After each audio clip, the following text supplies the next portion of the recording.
नाज़रीन, मैं राजा आतिफ ज़ुल्फ़िकार आपकी खिदमत में हाज़िर। नाज़रीन, शहबाज शरीफ की ज़मानत किसने रुकवाई? ज़मानत तो हो गई थी, फिर ये रिहाई क्यों नहीं हो रही?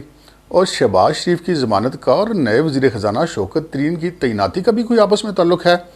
और ये जो जाती उमरा की मसमारी के मनसूबे की इतलात सामने आ रही हैं, इस मनसूबे में कौन कौन शामिल है? और सुना है कप्तान ने जहांगीर तरीन को भी कुछ सुलह का पैगाम भेज दिया है, और सोशल मीडिया की बंदिश भी हो रही है। खौफ किस बात का है? इन तमाम मौज़ूआत पर हम बात करेंगे, मगर इससे पहले कि हम अपने प्रोग्राम को आगे बढ़ाएं, आपसे गुजारिश है कि अगर अभी तक आपने हमारा चैनल सब्सक्राइब नहीं किया तो प्लीज़ इसे सब्सक्राइब कर लीजिए और साथ ही बेल आइकॉन भी दबा दीजिए। प्रोग्राम का बाकायदा आगाज़ करते हैं जी। जहांगीर तरीन को सुना है वज़ीर-ए-आज़म साहब ने सुलह का पैगाम भिजवा दिया है, और ये सुलह का पैगाम कुछ ऐसे गया है कि वज़ीर-ए-आज़म साहब ने हामी भी भर ली है कि जो अरकान कौमी और सूबाई असम्बली जहांगीर तरीन के साथ थे उनसे मुलाकात करके उनके तहफ़्फ़ुज़ात दूर करने की मुबैना तौर पर कोशिश की जाएगी। कहाँ वज़ीर-ए-आज़म साहब चंद रोज़ कबल जो है वो कानून की हुक्मरानी के ख़िलाफ़ कोई बात ही सुनने के लिए तैयार नहीं थे, और कहाँ अब वो जहांगीर तरीन की हमायतियों से मुलाकात के लिए तैयार हो गए, जबकि जहांगीर तरीन का मामला तो उन्होंने अपनी अना का मसला बनाया हुआ था और इसके पीछे और भी बहुत सारी वजूहत थी। और इसका मतलब है कि कप्तान के लिए कोई मसला है, कोई खौफ है, और उसी खौफ की एक निशानी ये भी है कि जी जो एक तंजीम को उन्होंने कालअदम करार दे दिया, उस तंजीम को कालअदम करार देने के बावजूद आज जुमा था और जुमे वाले दिन 4-5 घंटे मुल्क भर में सोशल मीडिया बंद रहा, व्हाट्सएप बंद रहा, फेसबुक बंद रहा, जितने भी सोशल मीडिया ऐप्स थी वो सारी बंद रही। तो इसका मतलब है कि कोई खौफ तो वज़ीर-ए-आज़म के सर पर ज़रूर है, और वो खौफ इसके सिवा कोई खौफ दिखाई नहीं देता कि जनाब इक़्तिदार जाने का खौफ है। और ये इक़्तिदार जनाब वज़ीर-ए-आज़म साहब ने कितनी मुश्किलात के बाद हासिल किया है, और क्या क्या कुछ उन्होंने इसके लिए पापड़ नहीं बेले, क्या क्या कुछ नहीं माना, और कहाँ कहाँ जिसे कहते हैं उन्होंने जाके वो नहीं झुके और ये इक़्तिदार हासिल किया। और अब इक़्तिदार को इस तरह अपने हाथों से जाता हुआ देखेंगे तो यकीनन खौफ तो पैदा होता है, और फिर जब बंदा ऐसी किसी सीट पे बैठा होता है तो फिर बंदा ज़्यादा बुज़दिल हो जाता है। ऐसे ही हमने देखा कि जनाब काबीना में फिर तब्दीलियाँ हो गई हैं, और काबीना में वो तब्दीलियाँ भी ऐसी हो रही हैं कि इसकी टोपी उसके सर और उसकी टोपी उसके सर, आपस में वज़ीरों की वजारतें बदली जा रही हैं, चाहे वजारत इत्तलात हो, चाहे वो सारा एनर्जी सेक्टर हो, चाहे वो इकॉनमी का सारा सेक्टर हो। वज़ीर ख़जाना बदल गए, इक़्तिसादी अमूर के वज़ीर बदल गए, तवानाई के वज़ीर बदल गए, इत्तलात के वज़ीर बदल गए, लेकिन ये सारे वज़ीर आपस में बदल गए। अगर ये लोग काम नहीं कर पाते थे और ये नालायक थे तो फिर आप इनकी जगह दूसरे लोग वज़ीर बनाएं, और अगर ये लोग काम करना जानते थे तो फिर इनको क्यों बदला गया? तो इसका मतलब यह है कि काम शाम वाला मामला नहीं है। हमने देखा कि हमारे वज़ीर-ए-आज़म साहब को इस चीज़ से कोई गर्ज नहीं होती कि कौन सा वज़ीर अपनी वजारत में क्या परफॉर्मेंस दिखा रहा है। उनके नज़दीक वो वज़ीर ज़्यादा बेहतर है कि जो अपोजिशन के ख़िलाफ़ ज़्यादा अच्छे बयान दे सके, उसके अपनी वजारत का काम आता हो या ना आता हो। हमाद अज़हर साहब को ये ऐसे उन्होंने प्रमोट किया वज़ीर मुमलिकत से लेकर वफ़ाकी वज़ीर तक, और फिर अब वज़ारत ख़जाना भी दे दी, लेकिन उनके साथ भी बड़ी सुथरी हुई। 17-18 दिन के बाद उनकी वजारत उनसे ले ली गई और फिर दूसरी वजारत दे दी गई और शौकत तरीन साहब को बना दिया गया। अब हम आते हैं जनाब, ये जाती उमरा की मसमारी की बड़ी ख़बरें आ रही हैं। हम 2-3 रोज़ से ऐसी इतलात आ रही हैं कि वहाँ पे जाके कंटेनर खड़े कर दिए गए रायवन रोड पर, और कुछ ऑपरेशंस की तैयारियाँ थी। कुछ ऐसी खबरें आ रही थी कि जनाब वहाँ पे उनको गिराने का मंसूबा बनाया जा रहा है। जब एक किसी की मलकियत है, किसी का घर है, तो उसको गवर्नमेंट कैसे गिरा सकती है? तो जब इस बारे में हमने मज़ीद मालूमात हासिल की तो पता चला कि जनाब वो अब जिनके नाम है, ये शहबाज शरीफ और नवाज शरीफ के बच्चों के नाम पर वो प्रॉपर्टीज़ हैं, उनमें से वो 130 कनाल जिन पर उनकी रहायशी तामीरात हैं, सिर्फ उस ज़मीन को टारगेट किया गया, और उनसे कुछ 4-5 ट्रांसफ़र्स पीछे जाके जो है वो उनका इंतकाल जो है मनसूख किया गया। और पता ये चला है कि जी वो किसी खातून को अलाट हुआ था मतरूका वक्फ अमलाक बोर्ड से वो ज़मीन, और उसके बाद उन्होंने उसको फ़रोख्त किया। इनके हाथ जो शहबाज शरीफ और नवाज शरीफ साहब की वालदा हैं उनके हाथ, और उनसे फिर ये ट्रांसफ़र हुई एक दफ़ा बीच में मियाँ शरीफ को, फिर उनसे ट्रांसफ़र हुई मियाँ शरीफ साहब के बच्चों को, नवाज शरीफ साहब को, शहबाज शरीफ साहब को, और अब ये उनके आगे भी ट्रांसफ़र हो चुकी है। तो इतना अर्सा गुजर जाने के बाद, इतनी ट्रांसफ़र हो जाने के बाद, तो अब आखिर ये पिछली उस जो है वो इंतकाल जो उस खातून का जिन्होंने इनको बेची थी उसके इंतकाल को गलत करार दे के कैंसिल किया जा रहा है। तो इसके पीछे कहानी क्या है? अगर वो ट्रांसफ़र गलत होती तो जो परवेज़ मुशर्रफ साहब का दौर था, उस दौर में तो इनकी पूरी फैमिली की एक एक चीज़ को छान लिया गया था और कोई चीज़ ऐसी नहीं निकली थी। तो इसका मतलब बज़ाहिर तो ये दिखाई दे रहा है कि ऐसी चीज़ है कोई नहीं और क्रिएट की जा रही है। मुस्लिम लीग नून ने ये इल्ज़ाम आज किया है कि जो शहजाद अकबर मिर्ज़ा साहब हैं, मुशीर बरात साहब, वो इस सारी कहानी के पीछे, अगरचे कि वो ये कहते फिर रहे हैं कि जनाब मुझे इस चीज़ का पता नहीं है, लेकिन जो हमारे सोर्सेज हैं उनका ये कहना है कि ये हुआ ऐसे ही है कि शहजाद अकबर साहब ही की सारी एफर्ट है। और इसका ना तो वज़ीर आला पंजाब को पता था, ना ही चीफ सेक्रेटरी पंजाब को, ना होम सेक्रेटरी को, ना जो रेवन्यू सेक्रेटरी हैं। ये सिर्फ एक मेंबर बोर्ड जो है रेवन्यू के, उनको और शहजाद अकबर साहब की ये सारी मिली भगत और इन्होंने मुबैना तौर पर ये सारा कुछ किया है। ताकि ये वहाँ जाके जाती उम्रा पे कोई बुलडोज़र वगैरह चला सकें। और इस हवाले से हमने देखा कि उन्होंने एक दफ़ा पहले प्रैक्टिस भी की, उन्होंने खोखर पैलेस गिरा दिया जनाब, वो खोखर बरदरान का लाहौर में, और हुक्म अमतनाई के बावजूद गिराया, उन्होंने कोई परवाह नहीं की कि हुक्म अमतनाई है।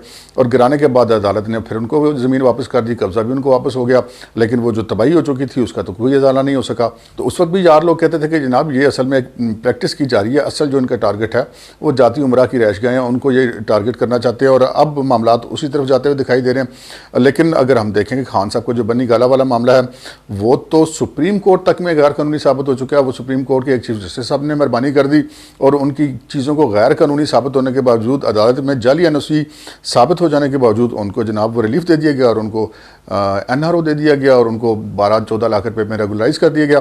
यहाँ पर तो कोई गैर कानूनी ट्रांसफ़र भी नहीं थी, ना ही कोई ऐसा मामला था कि कुछ शामलात पे कब्जा किया गया हो, और बनी गाला में तो पूरा मास्टर प्लान भी बदला गया। लेकिन यहाँ पर चूँकि मामला जो है वो कोई कानून की बालादस्ती का मामला नहीं है, ये मामला जो है वो ज़ाहिर नज़र आ रहा है कि इंतकामी मामला है। और इस सारी प्लानिंग में और इस सारी एफर्ट में हमें पता चला है कि मुबैना तौर पर वज़ीर-ए-आज़म शहजाद अकबर मिर्ज़ा और एक मेंबर बोर्ड ऑफ रेवन्यू शामिल है, और इसमें कोई शामिल नहीं है। अलबत्ता ये पता चला है कि जी वो जो मकामी पटवारी और मकामी तहसीलदार और नायब तहसीलदार हैं वो बेचारे दौड़ गए, मजबूरी है उनकी, वो क्या करें, ना वो हुकूमत के आगे हिल सकते हैं, ना वो हुकूमत का मुकाबला कर सकते हैं। जैसे उनसे लिखवाया गया उन्होंने लिख कर उस तरह दे दिया। अब हम आते हैं जनाब बड़े और अहम मामले की तरफ। शहबाज शरीफ साहब के बारे में पता चला कि जी उनकी ज़मानत हो गई है, और ज़मानत होने के बाद 50-50 लाख रुपए के 2 मुचलके दाखिल कराने का हुक्म दिया गया। 2 रुकनी बेंच था लाहौर हाई कोर्ट का जिसने ये ज़मानत मंजूर की। लेकिन जब उनके वकला वो मुचलके लेकर वहाँ पर पहुँचे तो पता चला कि जी चूँकि अभी ऑर्डर शीट पर साइन नहीं हुए तो इस वजह से अभी मुचलके दाखिल नहीं हो सके। ये एक रूटीन मैटर है, अमूमन ऑर्डर शीट पर साइन होते हुए बाज़ औक़ात 1-2 दिन, बाज़ औक़ात 3-4 दिन भी लग जाते हैं। लेकिन जब उसकी वजह पता की गई तो पता चला कि एक जज साहब ने उस ऑर्डर पर दस्तखत नहीं किए। उससे पहले हमने देखा कि जनाब वहाँ पर अदालत में दोनों जजेस ने जो है वो केस सुना, और केस सुनने के बाद उन्होंने एक शॉर्ट ऑर्डर अनाउंस कर दिया बेल की मंजूरी का, और उसके बाद वो चले गए। और अब पता चला कि जनाब वो एक जज साहब इनकार कर गए हैं उस ऑर्डर पर दस्तखत करने के। मैंने ज़िंदगी में बहुत अच्छा कोर्ट रिपोर्टिंग की है, ये मामला हमने देखे हैं, चल के लेट भी हो जाते हैं, रुकारें भी लेट हो जाती हैं, जजेस के साइन भी लेट हो जाते हैं, लेकिन कभी ऐसा नहीं हुआ कि कोर्ट रूम के अंदर जो है वो एक फ़ैसला सुना दिया जाए और उसके बाद उन 2 में से एक जज जो है वो बाद में इनकार कर दे कि ये, और कहे कि ये मेरा फ़ैसला नहीं है। अगर 2 जज इत्तेफाक नहीं करते किसी एक मामले पर, डिवीजन बेंच हो, 2 जजों पर मुश्तमिल हो, तो अमूमन वो केस जो नहीं है वो चीफ जस्टिस साहब को रेफ़र कर दिया जाता है और फिर वो उस पर 3 रुकनी बेंच बना देते हैं और फिर दोबारा उसका फैसला हो जाता है। लेकिन यहाँ पर ऐसा नहीं हुआ, दोनों जजेज़ ने फैसला सुनाया और उसके बाद हमें पता चला कि एक जज जो इसके पीछे उन्होंने साइन करने से इनकार कर दिया। अब इस सिलसिले में बहुत सारी अफवाहें गर्दिश करी हैं, कुछ ऐसे भी सुनने में आ रहा है कि जनाब वज़ीर-ए-आज़म साहब को कोई ऐसी इत्तला उनकी जो मातहत इंटेलिजेंस इदारे उन्होंने दी थी कि शहबाज शरीफ साहब ने और आसिफ अली ज़रदारी साहब को मिलाकर कोई ऐसा प्लान बनाया गया है कि उन दोनों को आपस में मिलाकर पंजाब में पहले तब्दीली लाई जाए, फिर वफाक में लाई जाए, जिसके बाद वज़ीर-ए-आज़म साहब को बड़ी परेशानी लाहक हुई। और जब वो पता चला कि शहबाज शरीफ साहब की ज़मानत हो गई है तो वो फिर उनकी परेशानी यकीनन बढ़नी थी। इतनी मुश्किल से जो वज़ीर-ए-आज़म बने हैं और वो क्या क्या पापड़ उन्होंने नहीं बेले। उसके बाद ये सारा कुछ हुआ कि ऐसी खबरें सुनने में आ रही हैं कि मुबैना तौर पर किसी से क्या कहलवा के ये सारा मामला रुकवाया गया और मुबैना तौर पर इस सारे मामले के पीछे वज़ीर-ए-आज़म साहब की ज़ाती भागदौड़ बहुत शामिल है। अभी ये चीज़ें सामने नहीं आएंगी लेकिन वक्त ये चीज़ें सामने ले आता है। कल जब लोग अपनी सर्विस से चले जाते हैं, रिटायर हो जाते हैं, किताबें लिखते हैं, इंटरव्यू देते हैं, तो फिर ये सारी कहानियाँ निकल आती हैं और बाद में ये कहानी भी बाहर निकल आएगी कि ये सारा मामला क्या है। और वज़ीर-ए-आज़म साहब को भी ऐसी भी खबरें मिली कि जनाब जेल के अंदर किसी अहम तरीन शख्सियत ने शहबाज शरीफ साहब से मुलाकात भी की थी और उसके बाद ये सारी तब्दीलियाँ मुबैना तौर पर आनी शुरू हुई। अब जेल एक ऐसी जगह है जहाँ से कोई मुलाकात हो और वो भी किसी अहम तरीन शख्सियत की।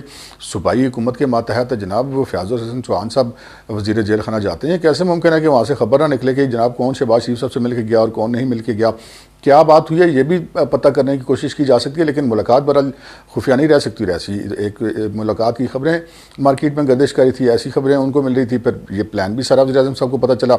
अगरचे कि इसके पीछे हम ये कह सकते हैं कि नवाज़ शरीफ साहब अभी तक इस चीज़ पर राज़ी नहीं हैं, लेकिन वज़ीर-ए-आज़म साहब के दिल में ये खौफ तो मौजूद है कि किसी वक्त भी अगर नवाज़ शरीफ साहब इसको ओके कर देते हैं तो फिर इन वाली हुकूमत वाला मामला तो गया, क्या पंजाब और क्या वफाक। सो वज़ीर-ए-आज़म के पीछे ये खौफ है जिसके तहत शहबाज शरीफ की ज़मानत का रुकना और उसके बाद फिर हमने देखा कि जनाब शौकत तरीन साहब वज़ीर ख़जाना बने। वो शौकत तरीन जब जिनको बनाने की पहले तजवीज़ आई तो शौकत तरीन साहब ने टीवी पर आकर बरमला अपने इंटरव्यूज़ में इस चीज़ का इज़हार किया और उन्होंने तनकीद की, जो IMF के साथ इन्होंने एग्रीमेंट्स किए उनके ऊपर तनकीद की, उन्होंने नैब के ऊपर तनकीद की और उन्होंने कहा कि नहीं जी मैं तो ऐसे नहीं आऊँगा जब तक मेरी सारी चीज़ें मेरे कंट्रोल में नहीं होंगी और मैं ये सारी चीज़ें रिवर्स करूँगा। तो उसके बाद ये मामला ठप हो गया।